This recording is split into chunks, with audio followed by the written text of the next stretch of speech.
Hello, I'm Thane Milhone, Jules Undersea Lodge Habitat Operations Manager, and today marks the 49th anniversary of the first mission of this habitat. It started its life as La Chalupa and performed 11 missions off the coast of Puerto Rico. In the early 80s, it was transformed into Jules Undersea Lodge and has been in Key Largo ever since. We're going to celebrate that 49th anniversary by debuting our YouTube channel, Jules TV. We're going to start out with a simple video, just a conversation I had with founder Ian Koblick about the history of the habitat, some key people involved, and what we have in mind for the future.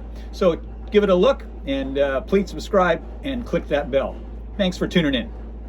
All right, well, here we are. Yes, here we are. Welcome to what we're going to call Jules TV, kind of something we decided we needed to do. You know, we have, I'm here with, well, first off, I'm Thane Milhone, the Habitat Operations Manager at Jules Undersea Lodge, and I'm here with the founder, designer, and marine exploration pioneer, Ian Koblick. And we want to use Jules TV as a way to share the incredible history of Marine Resources Development Foundation and the Habitat La Chalupa, which is now Jules Undersea Lodge, and some of the history that exists in this room. I mean, we just spent a good bit of time sharing a few stories, and the amount of marine exploration history that just exists in Jan's study is incredible, not to mention what we have down at the Marine Resources Development Foundation archive. So we're looking forward to using Jules TV as a way to just share some of the history and share some of the excitement we have over some of the new programs that we have coming along. With that being said, today is the 49th anniversary of the first mission of La Chalupa. Back in 1973, when that was happening, or 72 actually, could you have possibly envisioned that we would be here 49 years later talking about celebrating the 50th anniversary here? Well, the first thing is, I never would have named the foundation the Marine Resources Development Foundation of the Virgin Islands, not ever expecting that it would be a long time. It is now down to MRDF, so that shortens it up, but I would have called it something really simple. No, I did not expect that 50 years later we'd still be running the undersea habitat.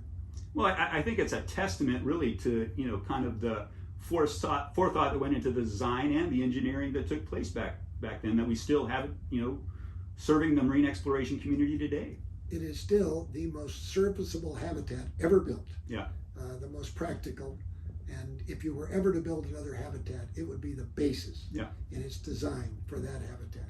Yeah, I just made a social media post today. I commented, you know, what people don't understand, it's the mobility that is one of the most unique elements of the habitat, is that you can move it where the science is. You don't have to hope that the science is where you put it down or where it's stuck, you know. Additionally, it was built so that when you finished a mission, you could take it into the harbor, and on its own legs, it jacked itself out of the water so that you could service it. Yeah. Change the refrigerator by floating a raft under it, etc. Yeah, I mean, I think, you know, one of the most amazing things that I found when I started to explore the history is that, you know, we turned around a new mission every month. And, you know, I think that was, you know, the design allowed that to happen as well.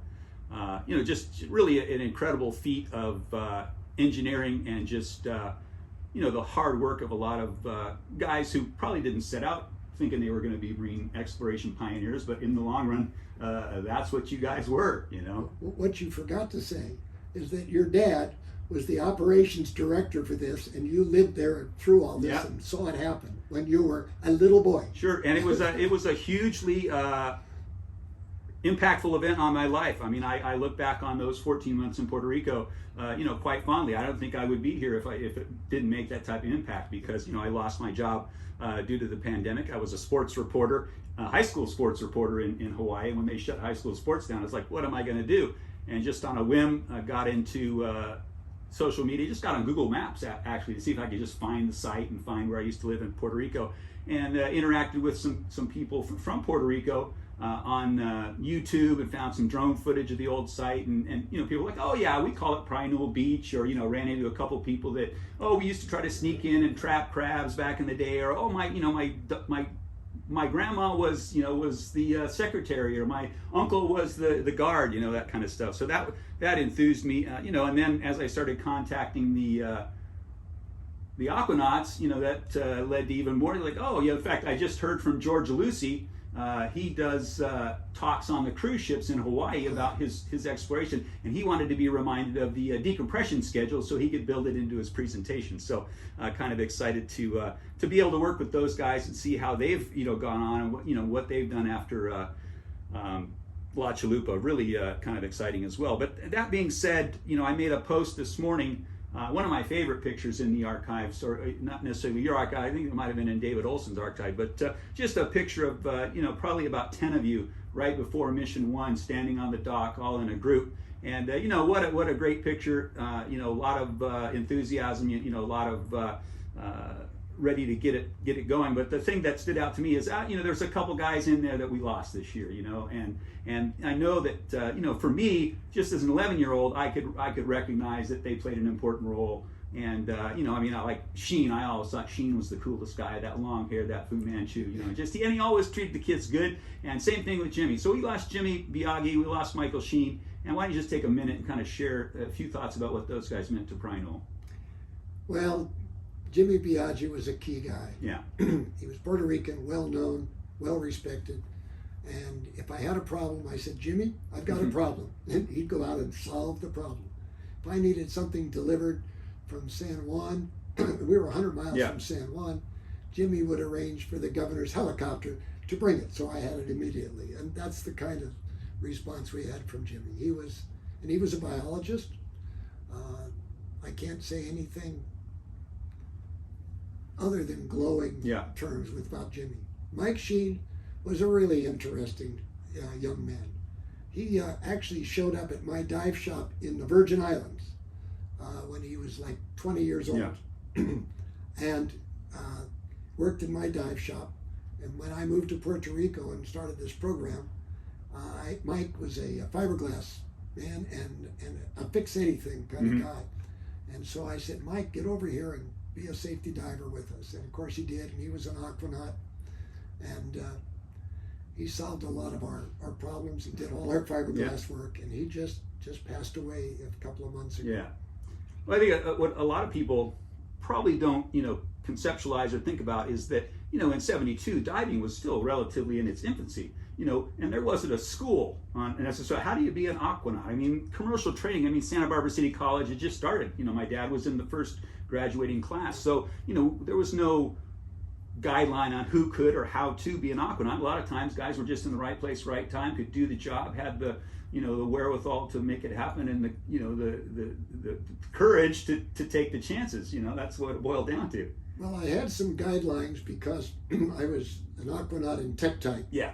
And then I was a program manager in Tektite, and I saw the things that went wrong and the things that were good, the things that we ought to work on.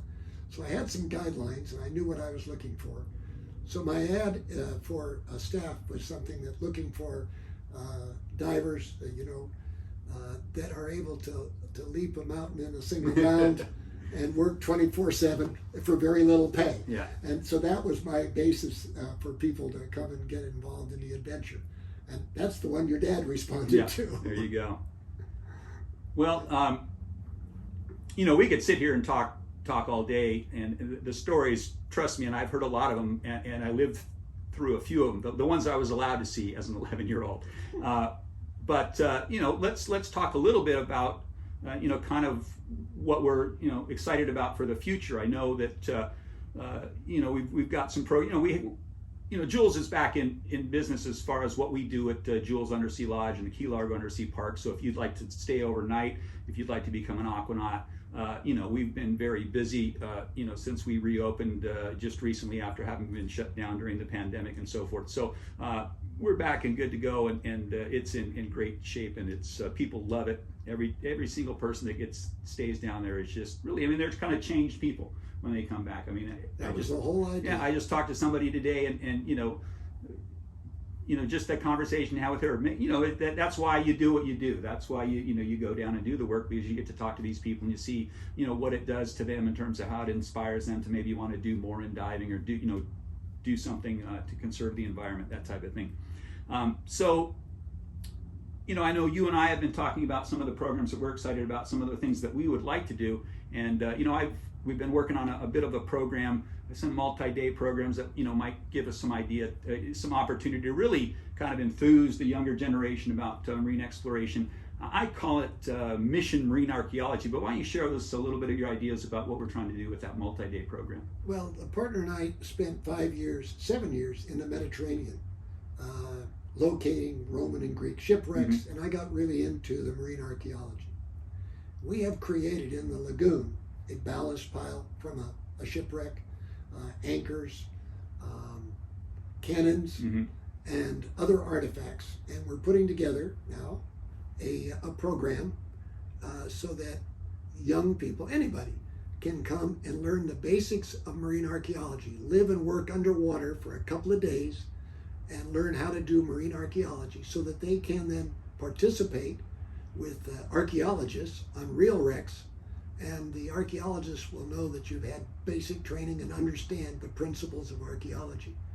It's going to be an exciting program, and just think when you put in your logbook, well, when was your last dive, and you put in last week and how long, and you put 48 hours, that'll make people look. Yeah, I think one of the things to even highlight is in working on this with you, one of the things that I came across was that, hey, the marine archaeology field, they don't necessarily need a bunch more marine archaeology. They need a lot of hands to help the guys that know, have the knowledge about what needs to be done. And, so having people come here and do a marine archaeology program, based out of the habitat, it puts them a step ahead to begin with. But then, the resources that you have and the work that you've done outside of the habitat in terms of, the work you did on the Etosha and what you've done with the Aurora Foundation and so forth that you've got, this all builds out that program. So really people that are coming through this are going to be exposed to,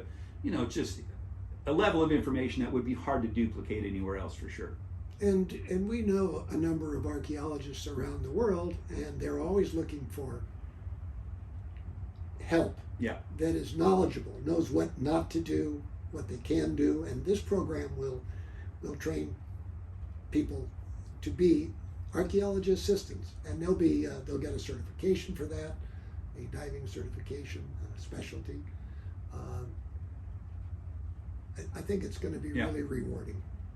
Now, this is kind of outside of the realm of Jules Undersea Lodge and what we do on that side of the compound. But let's just talk a little bit about what's happening across the way at Marine Lab, and the kind of the exciting things that's happening with the Guy Harvey Ocean Foundation, and your goals in terms of kind of educating teachers around the country or the world, really, in terms of marine conservation, coral reef ecology, etc. Well, Marine Resources has been at this location for going on 36 years. And we've been running marine education programs in our division called Marine Lab. And we have up to 5,000 kids a year that go through this program, and including teachers. And we teach about the coral reef, the seagrass, and the mangroves. 3 basics of what's important to protect in the marine environment. So now, with the Guy Harvey Foundation, we are working on spreading that message throughout the 21 Caribbean nations, and bringing teachers up from those nations for a week-long training program, not only in how to teach those 3 subjects, but also how to go back to their nation and influence non-governmental groups like the Boy Scouts and the Girl Scouts and the churches to get involved in marine restoration. We're going to have a project planting mangroves, and we're going to plant 50,000 mangroves, or we're going to clean up the seagrass, or we're going to have a coral restoration farm. And we will coordinate with those teachers that we bring here, who will then network with the teachers that they've met and help try to get 21 nations all doing what we ought to be doing. And what we're getting going here in the state of Florida. We now have a commitment from the Monroe County that every student that goes through the school will have a marine education class or be involved. I was going to point that out. I was going to say that's one of the, I'm actually seeing it in play, because I'm seeing those groups come in, and I'm seeing the interaction and talking to the the instructors, and it's great to have the local kids. Some of them don't even know how to swim, and they're living on an island, so it's great to have them get that And hey, also kudos to the instructors at Marine Lab, because they do a great job working with those kids. And I mean, they are bound and determined to get those kids comfortable as they can. Yeah. Whatever it takes to get them into the water and make sure they can see what's under that glassy surface. And that makes all the difference. Many of these kids have never seen the reef. Yeah. About 20% that live here have never seen the reef. And when they do, Jeanette just showed me a little brochure she made up yesterday of one of the girls that came here as a 6th grader. Yeah. And is now a marine scientist because of her experience. Absolutely. And this goes on and on and on. Lots of them. I mean, think about it. We have 160,000 people that have been through the program over 35 years. They were little kids when they came, and now they come back with their children, and some of them with their grandchildren. Well, I think we both discussed that, and just getting the message out, and I think that's why we're excited about what we're doing today with kind of kicking off the Jules TV concept, is that that the habitat and being underwater and having content that's being created down there, it kind of just naturally brings eyes onto just an extra level. Hey, wait, that's being shot underwater, and so I'm excited about being able to use it. And we actually, as part of revitalization, we really upgraded that Wi-Fi down there. So the last time we had we did a live stream from down there, it really sat up and spun, if you will. So in fact, everybody that's been down there, the lady that came up this morning was like, "Wow, that's some really fast Wi-Fi." You bet it is. But again, we could sit here and tell stories all day, and ultimately we've got to save a few for the next couple episodes. But I'm really excited about. Just want to let everybody know that this is the 50th anniversary year, and we will keep letting you know. But we do plan to have a reunion, get as many of these old salty dogs as we can back onto the campus here for the 50th anniversary. And we're talking to some museums and so forth about making a big deal about what's going on here. I'd like to get some recognition over in Puerto Rico at the site as well. So follow along for that, and we'll just keep you abreast of all the new and exciting things that are happening in the habitat, and all the cool people that we have down inside. So thanks for taking the time, and thanks, Sean, for spending some time with us. And we hope to have you subscribe and click that bell and follow us so you can keep track of what we're doing. Very good. All right.